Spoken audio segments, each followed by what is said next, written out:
avant de plonger dans cette histoire incroyable, pensez à vous abonner à la chaîne et à activer la cloche.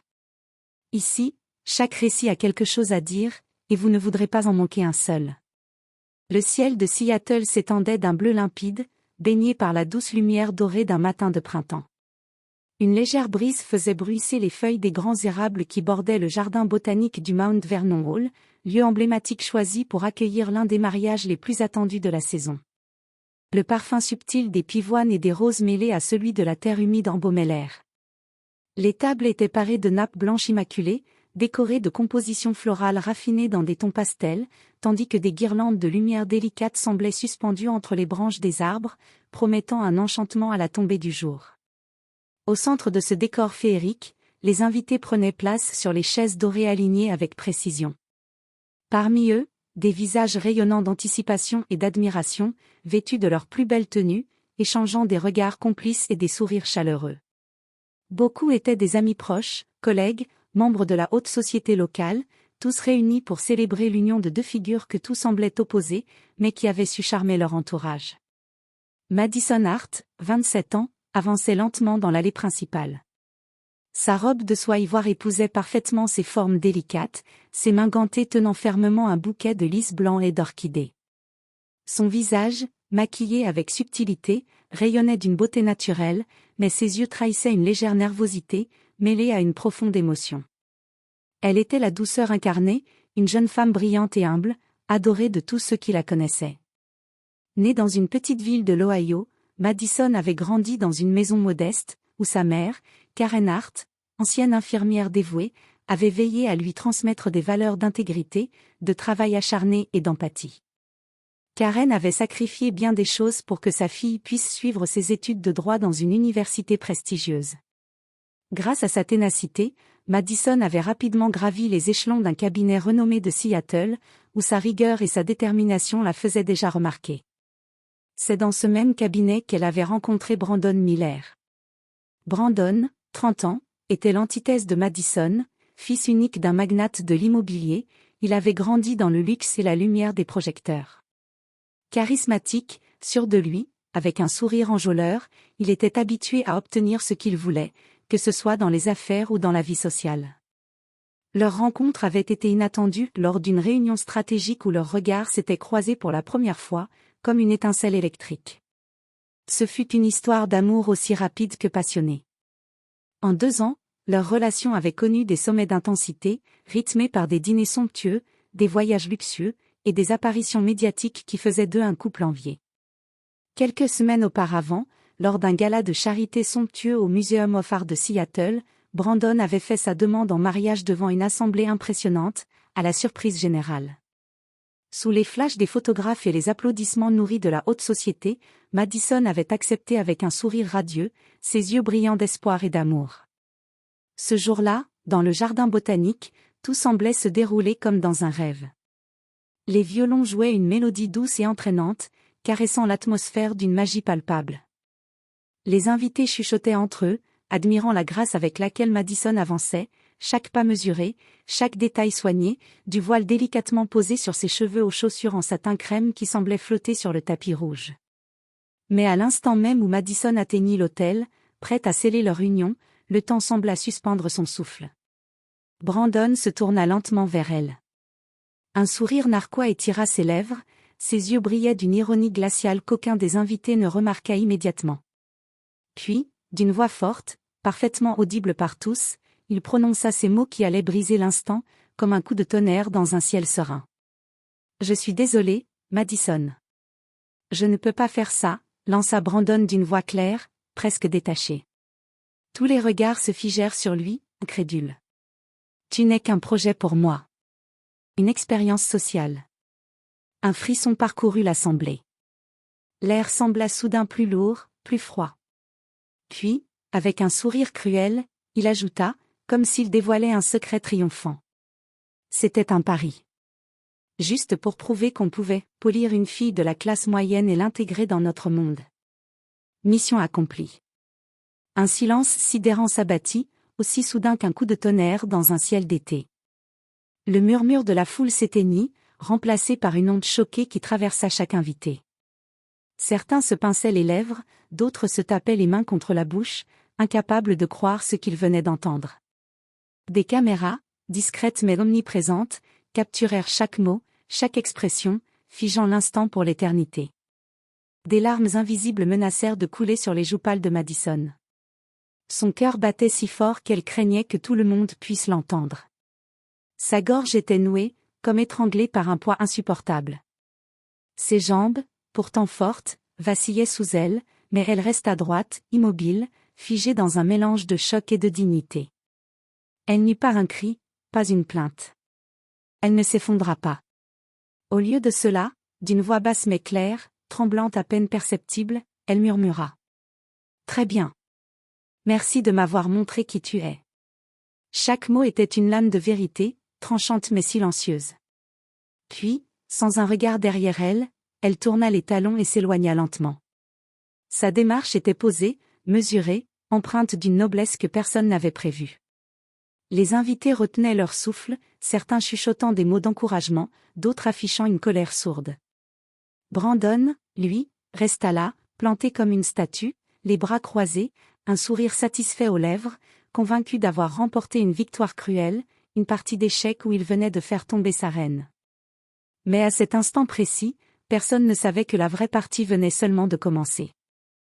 La vidéo de l'humiliation de Madison explosa sur les réseaux sociaux en l'espace de quelques heures. Des millions de vues, de partages, de commentaires affluaient de tous les coins du pays, puis du monde entier. Le hashtag Justice for Madison s'imposa rapidement comme un cri collectif, une étendard pour celles et ceux qui refusaient que la dignité humaine soit piétinée au nom du pouvoir, du sexe ou de l'argent. Sur Twitter, Instagram, TikTok, Facebook, des milliers de femmes et d'hommes, jeunes et moins jeunes, s'exprimaient avec colère et compassion.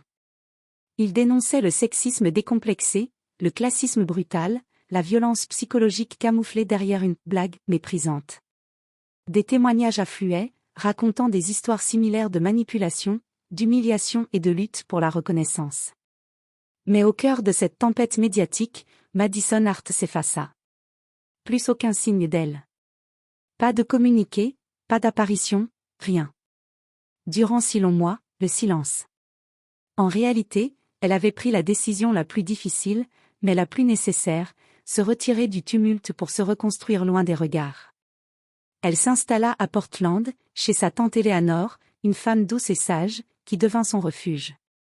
Là-bas, loin des projecteurs et des jugements, Madison entama un travail sur elle-même, entourée d'une petite bulle de protection faite d'amitié sincère et de compréhension. Elle suivit une thérapie intense, affrontant ses blessures enfouies, revisitant ses doutes et ses peurs. Chaque séance la rapprochait un peu plus de la paix intérieure. Les soirs, dans le calme de la maison, elle ouvrait ses carnets. Des pages entières où elle déversait ses pensées, ses douleurs, mais aussi ses espoirs. Elle relisait aussi les lettres que sa mère, décédée quelques années plus tôt, lui avait écrites, ces mots d'amour et de force qui semblaient la guider à travers l'obscurité.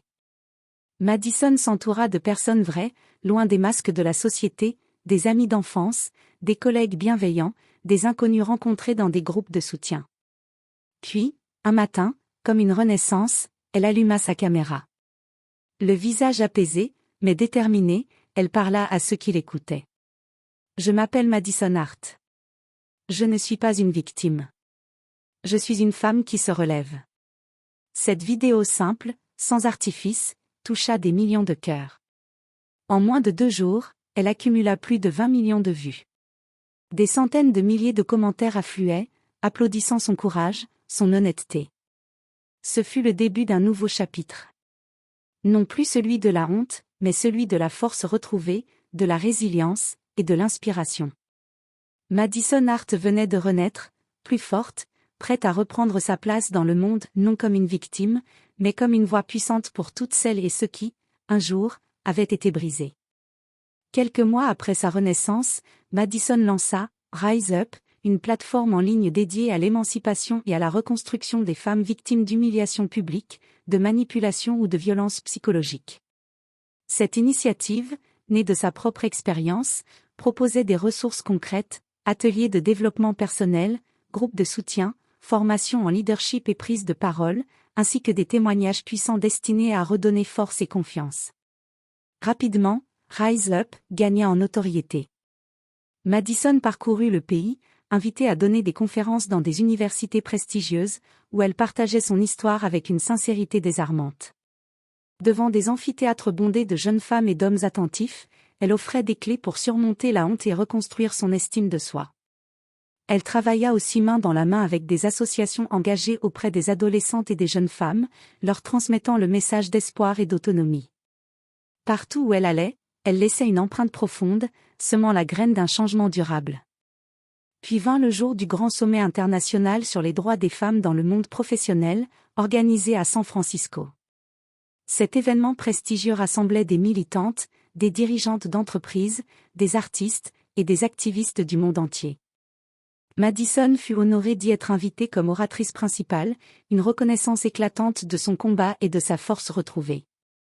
Ce matin-là, en coulisses, elle apprit avec calme que Brandon Miller, son ancien fiancé, était également dans la salle. La rumeur courait que sa carrière était en déclin, après la fuite de mailles internes où il avait révélé son comportement méprisant envers plusieurs collaboratrices, il avait perdu un contrat majeur et sa réputation était sérieusement entachée. Mais Madison ne laissa pas place à la peur ou à la rancune. Elle était là pour elle-même, pour toutes celles qui l'avaient suivie, pour toutes celles qui cherchaient une lumière dans l'obscurité. Quand son nom fut annoncé, la salle retint son souffle. Une foule immense, venue de tous horizons, se leva pour l'acclamer. Madison gravit la scène avec grâce et assurance, le visage illuminé par une détermination inébranlable. Face au micro, elle regarda l'assemblée et, d'une voix claire, forte et empreinte d'émotion, déclara. « Ce que j'ai vécu m'a blessée. Ce que j'ai vécu m'a détruite, temporairement. Mais il y a quelque chose que personne ne peut m'enlever, ma dignité. Et aujourd'hui, je suis debout, non pas pour me venger, mais pour inspirer. Parce que parfois, la plus belle revanche, c'est de réussir là où d'autres vous ont enterré. » Le silence s'évanouit alors sous un tonnerre d'applaudissements. Les visages dans la salle brillaient d'admiration, certains les yeux embués de larmes, d'autres souriant avec fierté. Au fond de la salle, Brandon Miller, déconcerté, se leva lentement. Son regard évitait celui de Madison. Sans un mot, il quitta la pièce, laissant derrière lui le poids d'une défaite bien plus grande que la perte d'un contrat. Ce jour-là, dans cette salle vibrante d'émotions, il comprit enfin que la véritable puissance ne réside pas dans la capacité à humilier ou détruire, mais dans la force de se relever, avec courage et dignité, sous le regard de tous. 2 ans s'étaient écoulés depuis ce jour fatidique où tout semblait s'effondrer. Aujourd'hui, Madison Hart incarnait la réussite, la force et l'inspiration. Son nom figurait fièrement sur la liste prestigieuse Forbes 30 Under 30, un hommage à son parcours exceptionnel et à son impact dans la lutte pour l'égalité et l'émancipation. Son agenda était désormais parsemé de rendez-vous de haut niveau. Elle avait été reçue à la Maison-Blanche, invitée à partager son histoire et ses idées avec des décideurs de premier plan. Elle avait signé plusieurs partenariats stratégiques avec des entreprises influentes, visant à former les leaders de demain, jeunes femmes et hommes engagés à transformer leur communauté avec intégrité et courage. Parallèlement à ces engagements, Madison avait publié son premier livre, Imparfaite, mais invincible. Dans cet ouvrage autobiographique, elle racontait sans phare son combat intérieur, ses doutes, ses chutes et ses remontées. Le livre avait rapidement conquis le public, devenant un best-seller traduit en plusieurs langues, une source de réconfort et de motivation pour des milliers de lecteurs à travers le monde.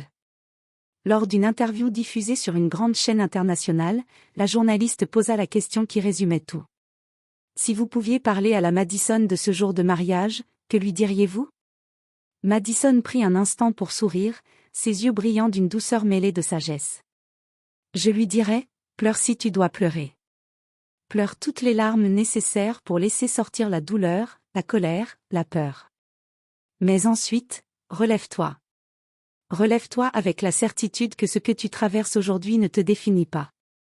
Parce que tu vas devenir bien plus que ce qu'ils ont tenté de briser. Sa voix s'adoucit encore, comme une promesse offerte à celle qu'elle avait été. À ce moment-là, tu es faible, mais ce n'est pas la fin. C'est le commencement d'un chemin qui te mènera à ta vraie force, à ta vraie lumière. L'interviewé laissa le silence s'installer quelques secondes, avant d'ajouter avec conviction. Parce qu'au final, être imparfaite, c'est être humaine. Mais être invincible, c'est choisir de ne jamais abandonner. Le regard de Madison se perdit un instant dans le vide, comme pour embrasser tout ce qu'elle avait traversé. Puis, avec un sourire résolu, elle conclut. Et c'est ce que je suis devenue.